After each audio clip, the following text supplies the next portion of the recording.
Assalamualaikum warahmatullahi wabarakatuh. Saya Novia Madani dari Program Studi Pendidikan Fisika Universitas Tanjung Pura. Pada kesempatan kali ini, saya akan membahas salah satu konsep penting dari sistem saraf manusia, yaitu human brain. Nah, video ini dibuat untuk memenuhi tugas pada mata kuliah fisika untuk life science. Kalau begitu, langsung saja kita ke penjelasannya. Tahukah kamu, sarafmu ada di mana-mana, memenuhi seluruh tubuh. Ini yang terpenting, saraf yang terdapat di sepanjang tulang belakang hingga otak. Kumpulan saraf ini disebut sistem saraf pusat. Perannya mengendalikan semua aktivitas mulai dari bernapas hingga mengetuk ponsel. Saat sinyal dari suatu bagian tubuh memasuki SSP dalam otak akan menginstruksikan respon sesuai situasi. Ketika kita dicubit, saraf akan aktif dan mengirim informasi rasa sakit ini ke otak. Selanjutnya, otak akan merespon dengan rasa sakit dengan sepersekian detik.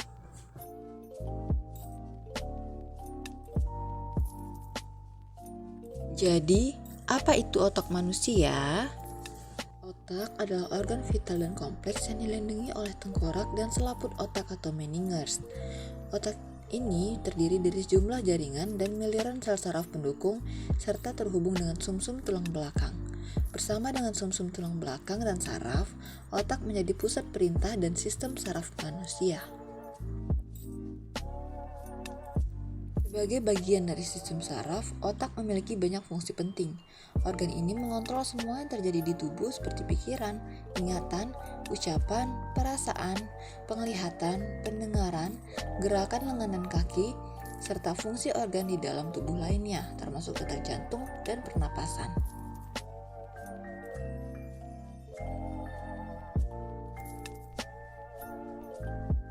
Apa saja bagian pada otak manusia?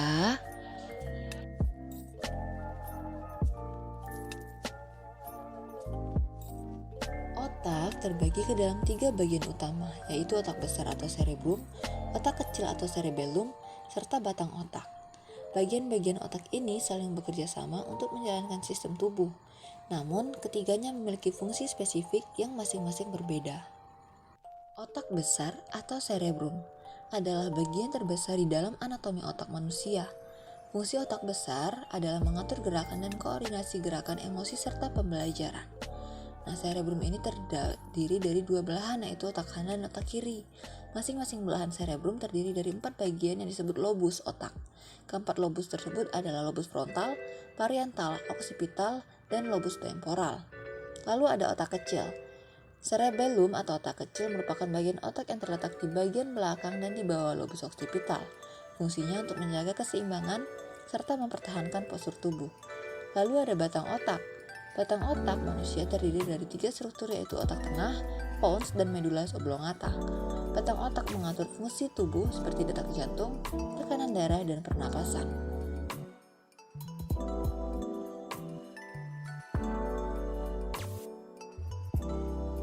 Pengembangan otak pada manusia dari bayi hingga lanjut usia. Otak terbentuk dan berkembang sejak manusia masih berada dalam kandungan hingga di usia dewasa. Perkembangan otak ini dimulai dari bagian belakang otak dan terus berlanjut ke depan atau bagian lobus frontal. Nah, sel-sel saraf ini kemudian terus berkembang saat bayi dilahirkan hingga kemudian menurun pada usia tertentu. Saat lahir, otak manusia sudah memiliki hampir seluruh neuron yang akan dimilikinya selama hidup mereka. Pada masa kanak-kanak memasuki usia 3 tahun, ukuran otak manusia terus tumbuh menjadi sekitar 80% dari ukuran dewasa. Pada usia ini, otak sebenarnya memiliki lebih dari 200% sinapsis. Pada usia remaja, ukuran dan berat otak remaja tidak berbeda jauh dengan orang dewasa. Pada usia ini, mielin yang sudah dibentuk ketika bayi dilahirkan memiliki rangkaian yang lebih kompleks. Rangkaian akhir mielin tersebut berada di lobus frontal, tepatnya di belakang dahi, yang berfungsi untuk mengambil keputusan, mengontrol impuls, dan empati. Namun, fungsi tersebut belum begitu matang selayaknya orang dewasa, sehingga pada usia remaja masih begitu labil. Usia dewasa. Saat memasuki usia dewasa, ukuran dan berat otak sudah jauh lebih berkembang dibandingkan sebelumnya. Pada masa ini, rata-rata otak wanita sekitar 2,7 pon atau setara 1,2 kg, sedangkan pria sekitar 3 pon atau setara 1,3 kg. Pada lanjut usia, sekitar umur 50 tahunan, ingatan mulai menjadi lebih pendek, atau Anda jadi lebih mudah melupakan sesuatu. Ini disebabkan karena penuaan alami mengubah ukuran otak dan fungsi otak.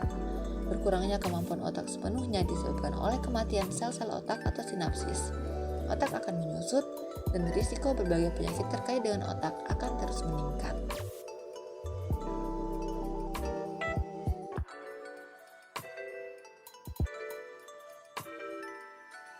Adapun beberapa penyakit yang mungkin terjadi pada otak manusia, yang pertama ialah cedera otak. Cedera otak merupakan cedera terkait otak yang mempengaruhi secara fisik, emosional, dan sikap pada otak seseorang. Ada dua bentuk cedera yang mungkin terjadi, yaitu cedera traumatik dan non-traumatik. Lalu ada demensia dan Alzheimer. Demensia adalah sindrom yang melibatkan kehilangan memori atau penurunan fungsi intelektual yang cukup parah sehingga mengganggu kemampuan individu untuk melakukan tugas rutin. Sementara penyakit Alzheimer adalah bentuk demensia yang paling umum dan berkembang paling cepat pada lansia.